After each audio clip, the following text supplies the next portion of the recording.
kelompok 11 akan memaparkan video mengenai masyarakat tutur. Untuk penjelasannya silakan simak video dengan baik dan benar. Let's check it out. Kita di sini akan menjelaskan mengenai masyarakat tutur.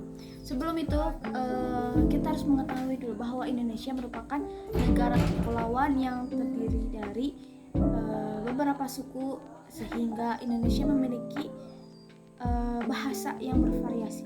Menurut data Kemendikbud, Indonesia memiliki bahasa 718 bahasa. Nah, hal ini mengakibatkan Indonesia menjadi negara multilingual. Apa sih multilingual itu?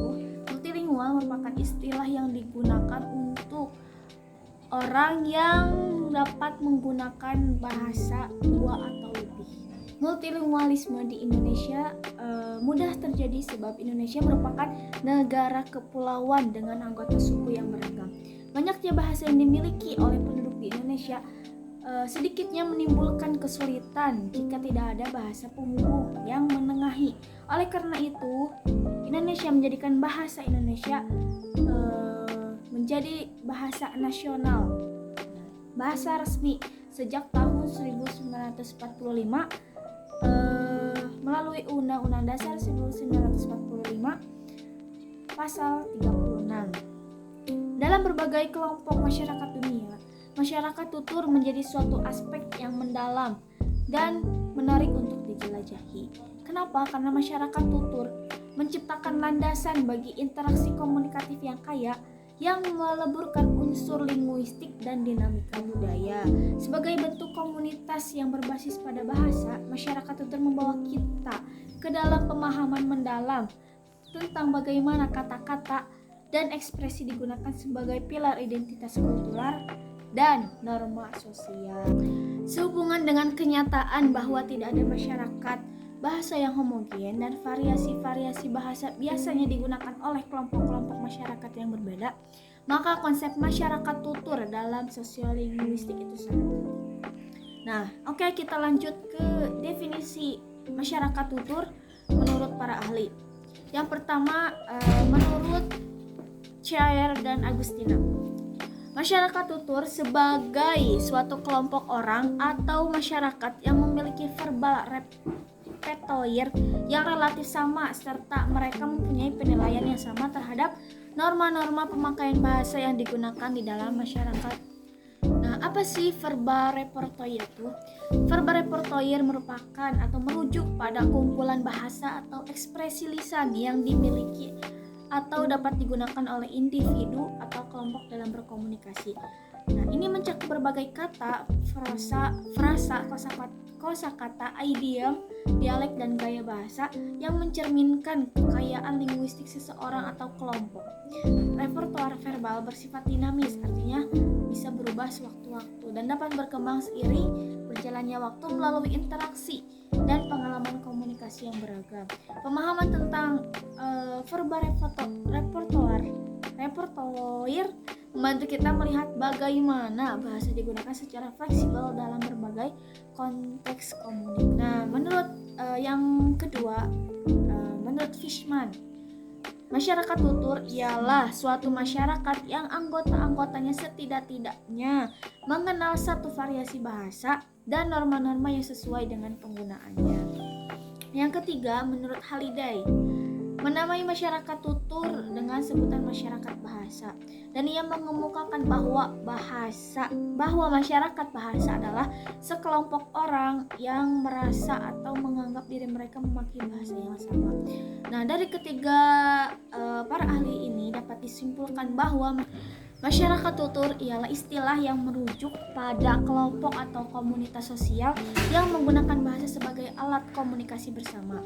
Nah, konsep ini melibatkan studi tentang bagaimana bahasa digunakan dalam konteks sosial dan bagaimana bahasa mencerminkan norma-norma, nilai-nilai budaya serta identitas kelompok dalam suatu masyarakat. Dengan kata lain, masyarakat tutur mencakup aspek-aspek linguistik dan sosial dalam analisis bahasa dan komunikasi.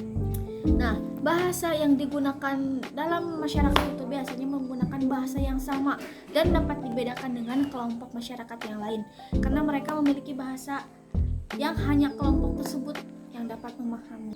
Nah, biasanya dalam masyarakat tutur itu pasti memiliki dialek atau logat yang sama. Di samping menggunakan variasi bahasa yang sama, biasanya kelompok-kelompok ini juga memiliki persepsi yang sama tentang bahasa yang digunakannya. Misalnya kelompok penutur bahasa Jawa standar Solo, Yogyakarta memiliki persepsi yang sama tentang variasi bahasa yang digunakannya, dan persepsi ini berbeda dengan apa yang dirasakan oleh kelompok penutur bahasa Jawa non standar.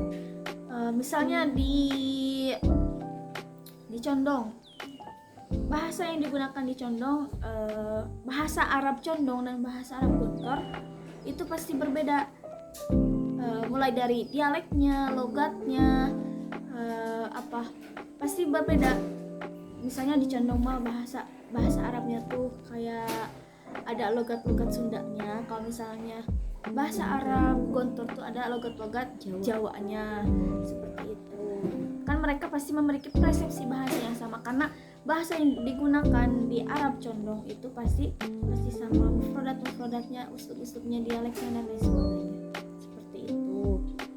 Atau kita dapat melihat di bahasa Sunda, misalnya antara Sunda Ciamis dan Sunda Cikalong misalnya. Mungkin Sunda Cikalong itu Sunda yang agak kasar ya. Kalau misalnya Sunda Bandung, Sunda Ciamis, mungkin Sunda yang lembut kan ya.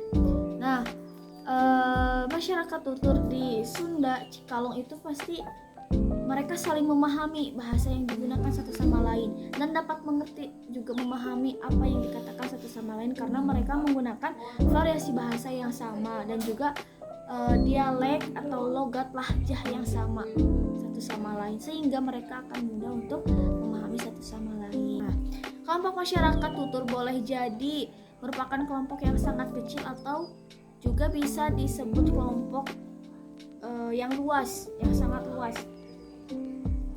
Nah, masyarakat tutur bahasa Jawa misalnya dapat merupakan seluruh penutur bahasa yang menggunakan bahasa Jawa yang meliputi seluruh dialek bahasa Jawa. Secara lebih sempit, masyarakat Jawa ini dibedakan menjadi masyarakat tutur bahasa Jawa dialek era Jawa Timur, dialek Jawa Timur, masyarakat tutur bahasa Jawa Solo dan Jogja, masyarakat tutur bahasa Jawa Banyumas dan sebagainya. Lebih kecil lagi, masyarakat tutur dialek Jawa Timur memungkinkan lagi dibedakan menjadi masyarakat tutur bahasa Jawa Osing, masyarakat tutur bahasa Jawa Selogudik.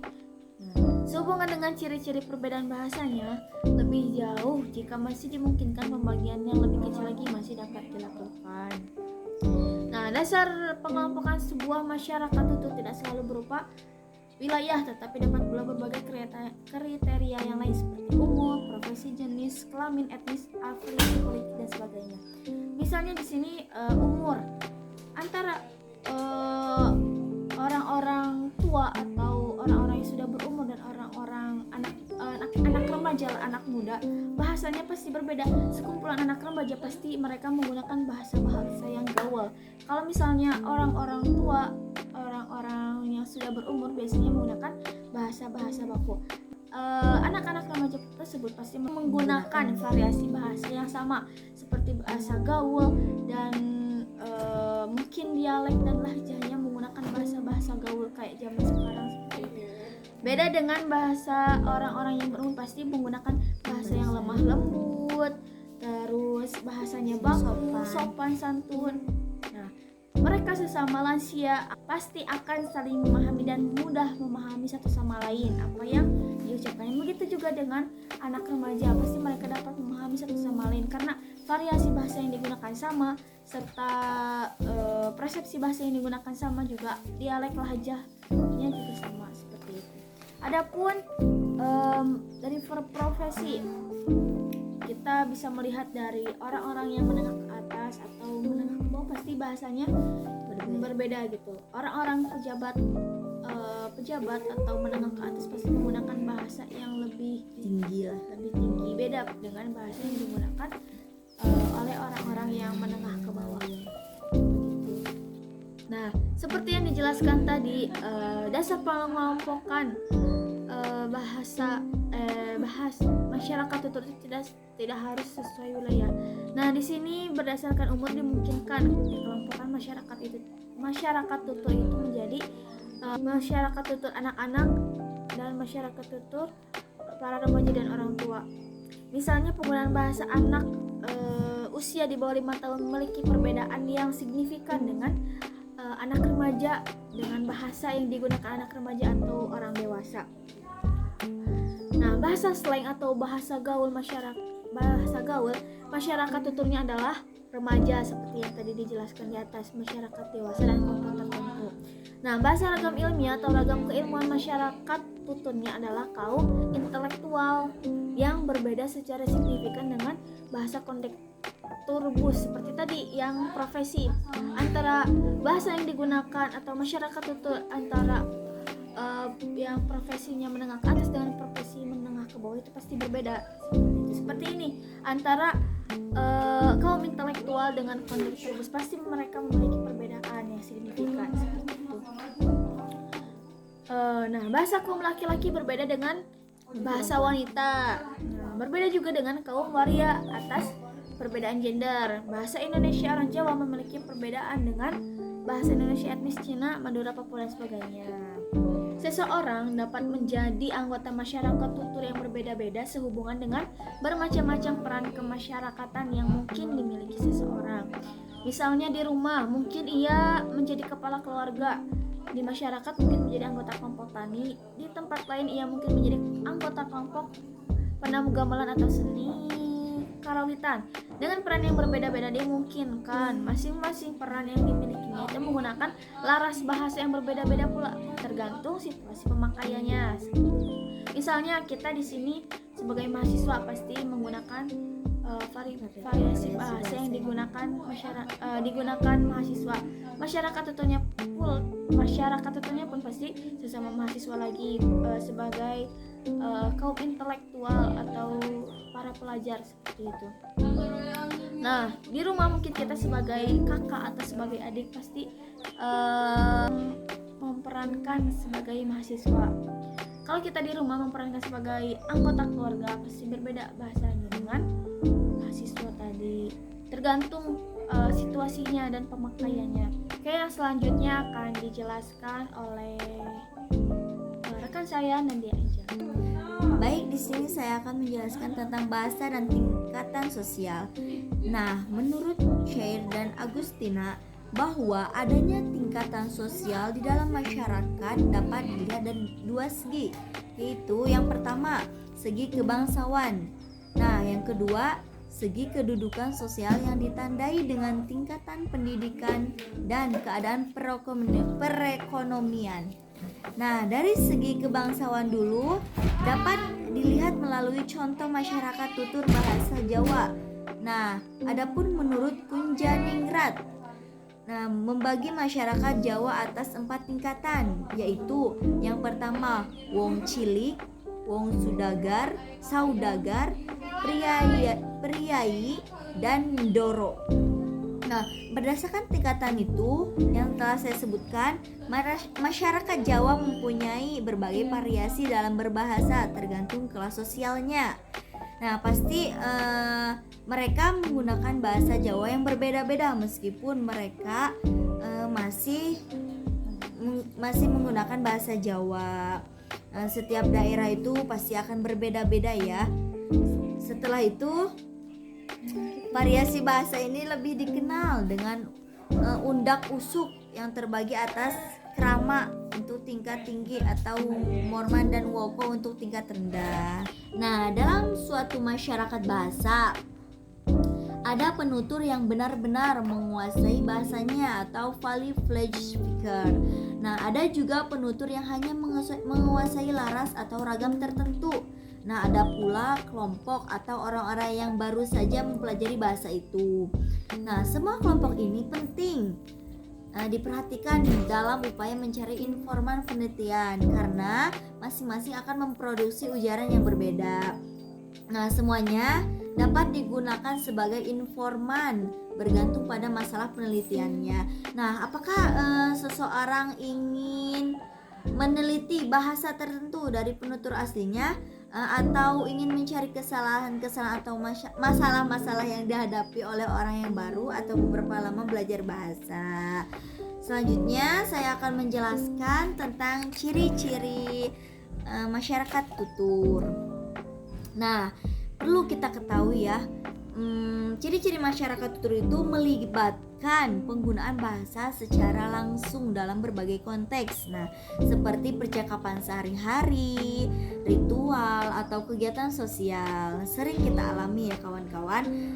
Terus variasi dialek, gaya bahasa, dan aturan komunikasi yang unik menjadi bagian integral dari dinamika masyarakat tutur.